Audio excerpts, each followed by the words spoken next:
My project manager slammed my laptop shut during a meeting and snapped, "Let's stop pretending you have good ideas."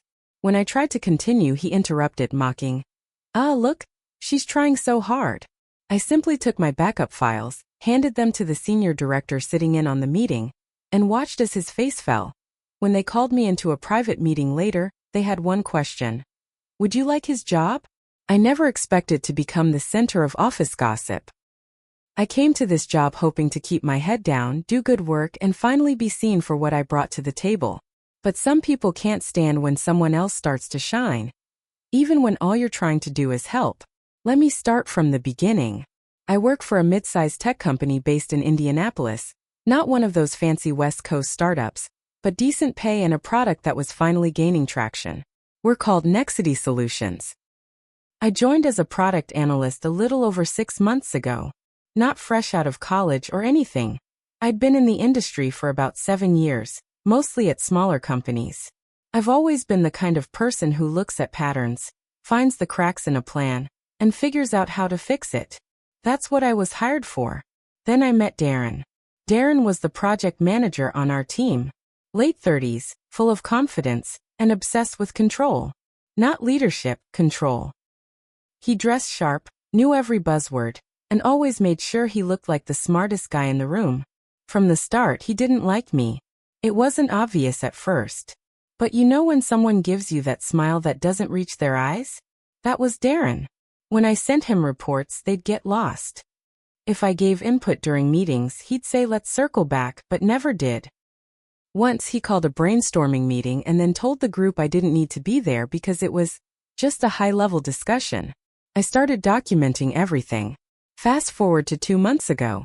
We were nearing the launch of our newest client platform. The company had invested a ton into it, and this was going to be our big break into a national market. A lot was riding on it. I was in charge of analyzing user data from our pilot test groups, and it didn't look good. One of the main features, this dashboard Darren had pushed like it was the second coming, was failing. Badly.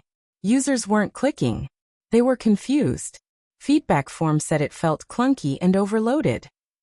I brought it up to Darren privately. He didn't take it well. He brushed me off, told me users just need time, and said not to mention it in the next strategy session. That was a red flag. So I took screenshots, kept my own logs, and started preparing my own backup presentation. I didn't trust that Darren would let me speak freely, but I wasn't about to sit quietly while we risked shipping a broken product. Then came the meeting. It was a Friday morning big conference room on the 7th floor. Everyone from the product team was there, designers, developers, marketing, QA. Even Melanie Griggs, our senior director, was there. She wasn't the type to waste her time unless it was serious. When it was my turn to speak, I stood up, connected my laptop, and started walking the team through what I'd found. I didn't attack anyone, didn't blame Darren. I just showed the heat maps, drop-off points, and user comments. The room got quiet. People were actually listening. Then Darren snapped. Without warning, he stood up, walked over, and slammed my laptop shut. Hard. The sound echoed in the room. I froze. He turned to the table and said, loud and clear, "Let's stop pretending she has good ideas." I felt the blood drain from my face. My mouth was open, but I couldn't speak. When I finally tried to continue, he cut me off again, smirking. "Ah, look, she's trying so hard." Some people laughed nervously. Most just looked uncomfortable. Melanie stared straight ahead. I didn't cry. I didn't scream. I just reached into my bag, pulled out a silver USB drive, and slid it across the table toward Melanie. "There's more. All of it's on there," I said. She plugged it into her laptop. Darren stood frozen, arms crossed like he still had the upper hand. But I saw the moment Melanie's expression changed. Her mouth tightened. Her eyes moved faster. She scrolled, clicked, and kept reading. Then, without raising her voice, she closed her laptop and said, "Let's end here for now. Darren, stay behind. You too." The rest of the team left in silence. I stayed quiet. Darren didn't say a word either. Later that afternoon, I got called up to the 10th floor. Director's office. Melanie and the VP of product were waiting for me. I sat down and Melanie looked me straight in the eye. "We've reviewed everything. The data, the recordings, the documents. It's clear you've been putting in the work, smart work. There's no excuse for what happened in that room today. And it's not the first time complaints have come up about Darren. We've been keeping our eye on things. Then she asked me, would you like to step into his role? At least on an interim basis? I nodded. I said yes. But this wasn't the end. Not even close. Because what I didn't know then was that Darren wouldn't go quietly. And the next few weeks, they would turn into a full-on war behind the scenes. HR reports, whispered meetings, deleted files, and one final move that almost cost me everything. After I agreed to take Darren's role, even temporarily, I thought the worst was over. It wasn't. They moved him off the project that afternoon. Officially, they said he was transitioning to strategic oversight on future initiatives, which is HR speak for, we're sidelining you without firing you. Yet, Melanie gave me his seat, his calendar, his Slack channels. But Darren didn't disappear. Not even close. The next week, weird things started happening. On Monday, I logged into the shared project dashboard, and all the sprint notes I had written gone. Erased. On Tuesday, our dev team lead came to me asking why I had emailed him telling him to deprioritize the core fix for the dashboard. I hadn't. We checked the email chain. My name. My signature. But the reply to email? Slightly off, one letter changed in the domain. Someone had spoofed me. Then Wednesday, Melanie called me into her office looking confused. You submitted 2 different roadmaps to leadership. Which one is real? I only submitted one. Darren was playing dirty. Real dirty. I tried to keep things professional. I made a full list of everything that seemed off: logs, timestamps, screenshots. I sent them all to HR and copied Melanie. But every time I tried to get back to work, another fire would start. Team members getting updates from me that I didn't send. Rumors that I was trying to restructure the entire team. People started avoiding eye contact. It was like I'd stepped into a minefield. I confronted Darren once in the hallway just outside the break room. I know what you're doing, I said. He didn't even flinch. He just smiled real slow and said, be careful. You're in over your head. Then he walked away like he still owned the building. That night, I stayed late. I backed up every file, every email thread, every system log. I wasn't going to let him win. That's when I found something. Buried deep in one of our old team folders was a document Darren had labeled Q3 planning notes. I almost didn't open it. But when I did, my jaw dropped. It wasn't notes. It was a copy-paste of my original product strategy file from a month ago, my own work. Word for word. Except he had changed the author line. It said, created by Dr. Whitaker. He had been planning this longer than I thought. And then it clicked, he was trying to frame me. He wanted it to look like I stole his ideas. That I was sabotaging the team. He wanted me to go down in flames so he could swoop back in. I sat there staring at the screen and something in me snapped. This wasn't about a promotion anymore. It wasn't about saving face. It was about taking him down fully, completely, and publicly. I didn't sleep that night. I printed everything: screenshots, metadata, timestamps, the altered document he passed off as his own. I organized it into a folder with notes and highlights. I even brought a flash drive just in case they needed the originals. If I was going to do this, I needed to be airtight. But before I went to HR or Melanie, I needed to be sure someone else saw what was happening. Someone above him, someone who couldn't be manipulated. That's when I remembered Greg, the VP of engineering. Quiet guy, didn't come to most meetings, but he'd been CC'd on a lot of emails. We'd only spoken in passing, but I remembered something from a month ago. He had pulled me aside after a sprint review and said, "Don't let people shut you down. You're usually the only one making sense." So I set a meeting with him. 30 minutes, Friday morning. I laid out everything. Greg didn't say much at first. Just kept reading. When he finally looked up, he said, "You realize this could get very ugly?" I nodded. "It already is." He leaned back, tapped his pen on the table, then said something that stopped me cold. "This isn't the first time." "What do you mean?" He sighed. "Last year, Darren tried to pull something similar on a product designer named Margot. She didn't have proof. She quit. We couldn't act on rumors. That made my blood boil. You have proof now," I said. Greg nodded. Send me everything. I'll make sure this gets where it needs to go. I sent it all. What I didn't know was that Greg had more power than I realized. Over the weekend, he pulled audit logs from the servers, Chat transcript. version histories.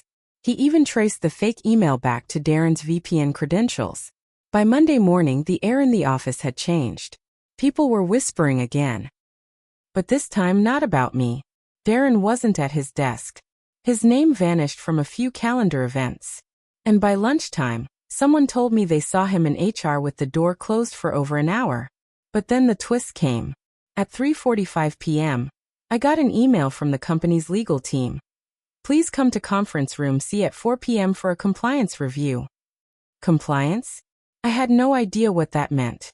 I showed Greg. His brow furrowed. You didn't do anything wrong. But be careful.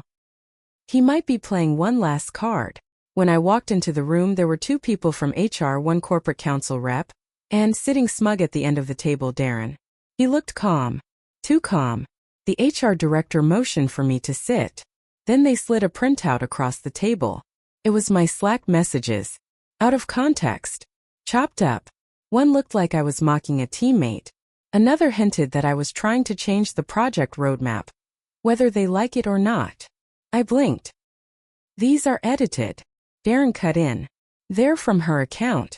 Maybe she forgot we log everything. The legal rep turned to me. Do you deny sending these messages? I looked him dead in the eye. No. I deny sending those versions of them. Then I pulled out my backup drive. And I can prove it. I had every message, every full conversation, every thread saved in real time. The versions Darren handed in were altered. They had different timestamps, slight changes in wording. Metadata didn't match. That meeting lasted nearly 2 hours. By the end, HR was silent. Darren's face? Not so smug anymore. The legal guy took my drive and said, "We'll be in touch very soon." As I stood up to leave, Darren hissed under his breath, "You just made the biggest mistake of your life." I didn't look back, because I knew what was coming. 3 days passed. No word. I kept my head down, but every hour felt like I was walking with a knife in my back, waiting to feel the twist. Then Thursday morning, Greg called me. His voice was low, steady. "It's happening." I didn't ask what he meant. I just stood up and followed the quiet buzz in the air. HR had asked Darren to meet them in the executive wing. Someone said they saw him carrying his laptop and charger. That's never a good sign. Or in my case, it was the best sign. 15 minutes later, a message popped up in the all-company Slack channel. Simple and cold. Darren Whitaker is no longer with Nexity Solutions. Please forward any relevant communications to the product team lead. That was me. It wasn't just a firing. He was erased. The next day, Melanie pulled me into a closed-door meeting with legal and HR. She laid it all out. They had finished the internal investigation. Darren had. Fabricated emails and Slack messages tried to frame me for misconduct, took credit for multiple documents that had full creation logs under my name, access team drives outside of his scope, using a compromised internal account, intentionally deleted performance data. From our beta testing, they had it all. And they were pursuing legal action. But that wasn't even the satisfying part. Melanie looked me in the eyes and said, "We're rewriting the structure of this team. You've shown clarity, control, and real leadership under pressure. If you're ready, we'd like to make your promotion permanent. Product manager. Effective immediately." I accepted. Of course I accepted. But that wasn't the end of the revenge. 2 weeks later, I got a message on LinkedIn from someone I didn't know. She said she used to work with Darren at a different company. He had done something similar to her. Tried to steal her pitch, got her demoted when she fought back. Word about his firing was spreading. Quietly, professionally, but fast. Then, one day, I saw his name pop up in a local industry Slack I still followed under an alt account. He was trying to get hired at a small UX firm on the north side. So I sent them a short message, politely saying I had worked with him, and if they wanted context on his background, I'd be happy to provide documentation. They replied, "Thanks. That won't be necessary anymore." A week later, someone else sent me a screenshot. Darren was now listing himself as a freelance innovation consultant, which is code for nobody will hire me. I never spoke to him again. Never needed to. He fell on his own sword. I just made sure the ground underneath it didn't give him anywhere soft to land. But I didn't walk away without scars. The stress took a toll. I had to rebuild trust with a few teammates. I stayed late more often than I wanted to, making sure nobody could ever say I didn't earn this role. And I promised myself this. I'd never pull the ladder up behind me. Since then, I've mentored every new analyst who joins the team. I show them how to protect their work, how to speak up, and when to document everything. Especially when someone above them says, "Don't worry about it." Because I've learned this the hard way. Sometimes the most powerful move you can make isn't yelling or fighting back in the moment. It's staying calm, backing up your files, and handing the truth to the one person in the room who knows how to use it.